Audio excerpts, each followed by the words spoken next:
105 years after the first group of British settlers landed at Plymouth Rock and made the colony of Roanoke, a topic for the future, one of the darkest times in modern American history would begin.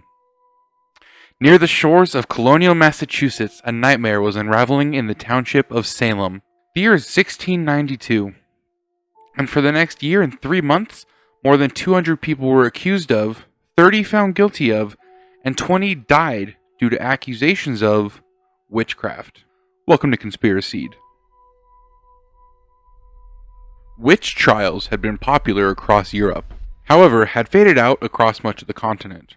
While witch trials were phasing out across Europe, they continued on the outskirts and in the American colonies. Salem Village, now Danvers, was known for having a fractious population, with many internal disputes and disputes between Salem Village and Salem Town, which is still known as Salem today. The town decided to hire a minister of their own, separate from the village's minister. The first two ministers, James Bailey and George Burroughs, stayed for only a few years each, citing pay as the reason for departure. The area was mostly run by Puritan leaders. However, King Charles I was not a fan.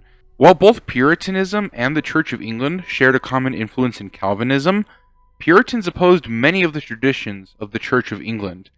Puritans believed that while men and women were equal in the eyes of God, they believed that women were not equal in the eyes of the devil, and that women's souls were seen as unprotected, more sinful, and more susceptible to damnation than men.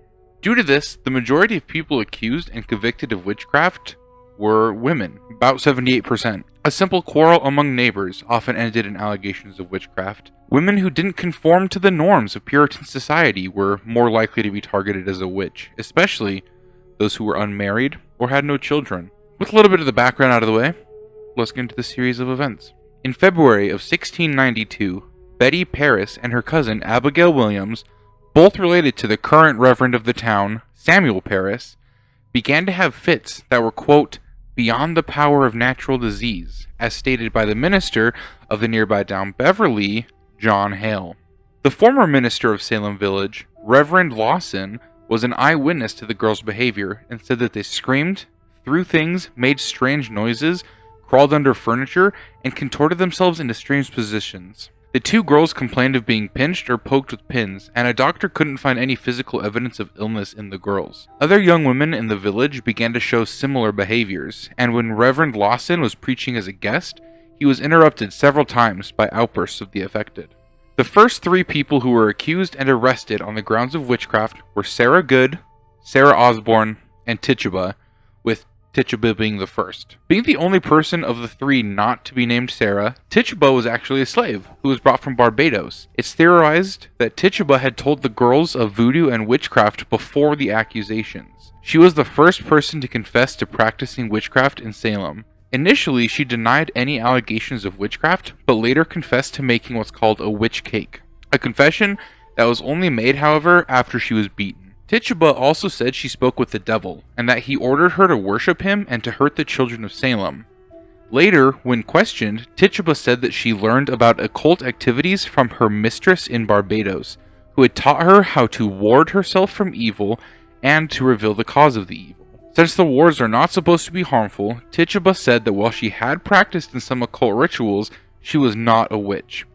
Despite the confessions, there was no proof of anything she confessed to. Sarah Good was accused of witchcraft due to her reputation.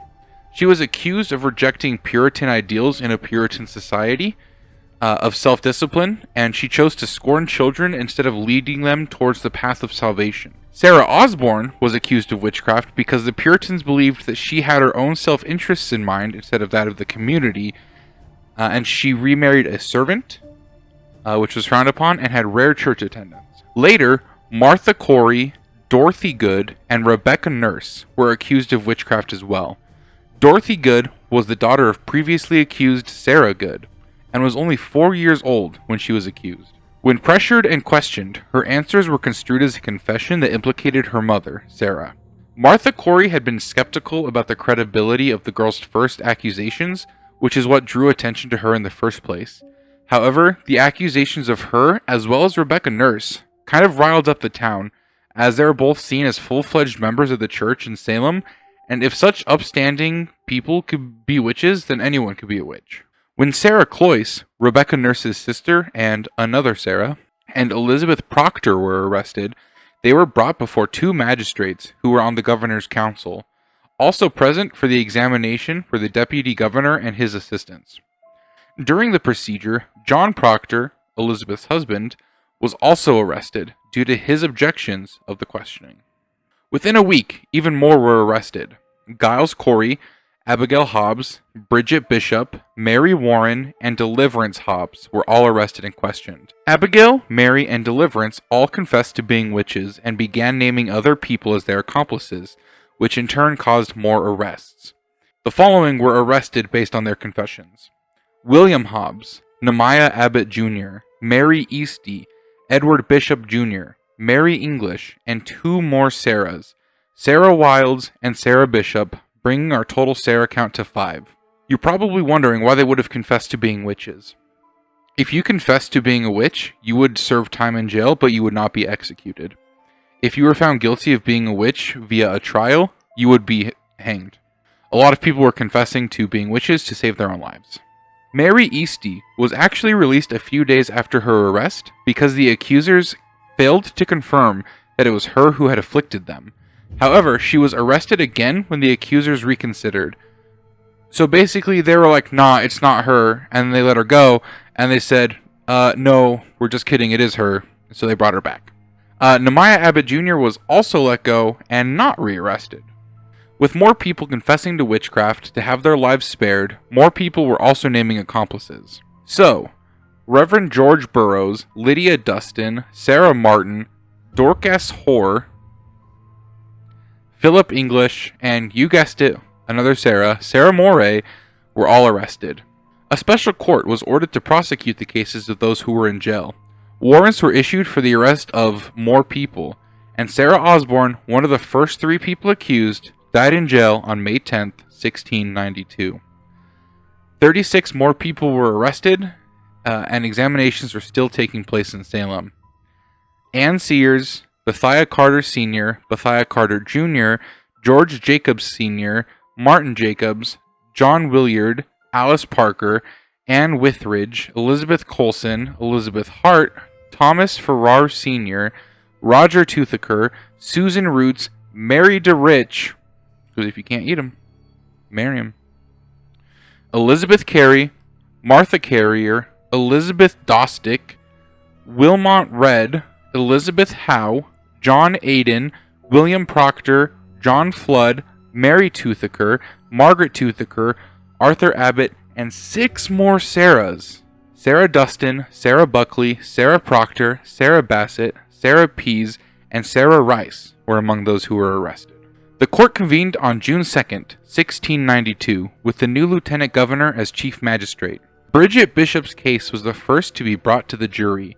She was described as not living a Puritan lifestyle due to her black clothing and odd costumes, which went against the Puritan code. Along with her immoral lifestyle, this was enough to convict Bishop as a witch. Bishop was later hanged on June 10, 1692.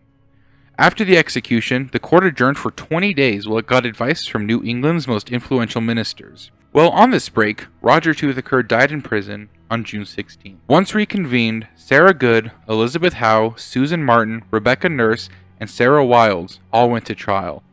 All 5 women were found guilty and were executed by hanging on July 19.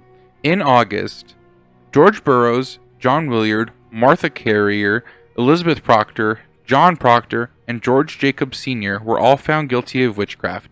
Elizabeth Proctor's execution was given a temporary hold as she was pregnant.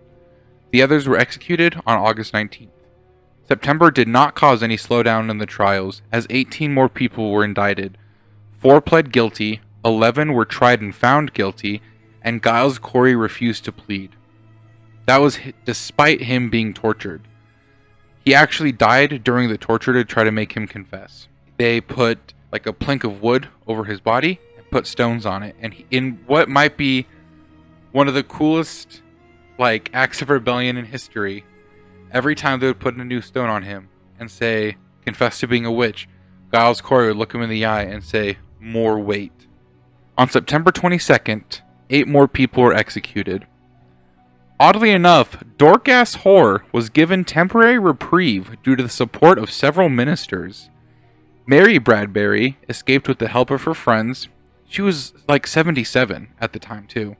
That's pretty old for now. Back then, world record. On October 29th, Judge Sewell disbanded the court by the order of Governor Phipps, and no more executions happened afterwards.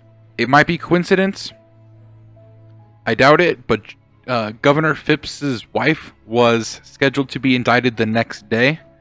So Governor Phipps pretty much said, all right, Salem, you've had your fun. Now we're done with the witch trials because my wife's not a witch. For decades following the trials, survivors and family members of the executed sought to make aware of their innocence. In November of 2001, the Massachusetts legislature passed an act exonerating all of those who had been convicted, naming each of the innocent, with the exception of Elizabeth Johnson for some reason. I'm not sure why, but she wasn't cleared until May 26th of this year, 2022. Well over 300 years after this happened. Today there are memorials, movies, literature, and the town is still there if you would like to go and learn more. One of the things that strikes me as odd most about the Salem Witch Trials is it was just like, oh, she's a witch, or oh, he's a witch, and everyone was just like, you're right, she's a witch, oh, you're right, he's a witch. And then not everyone was like pardoned until 2022, well over 300 years. It blows my mind.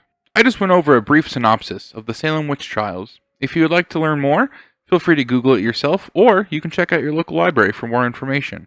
Thank you everyone for watching. I hope you enjoyed the video. If you did, please leave a like, subscribe if you would like to, share with your friends if they're interested in this kind of content, and I will see you guys in the next video.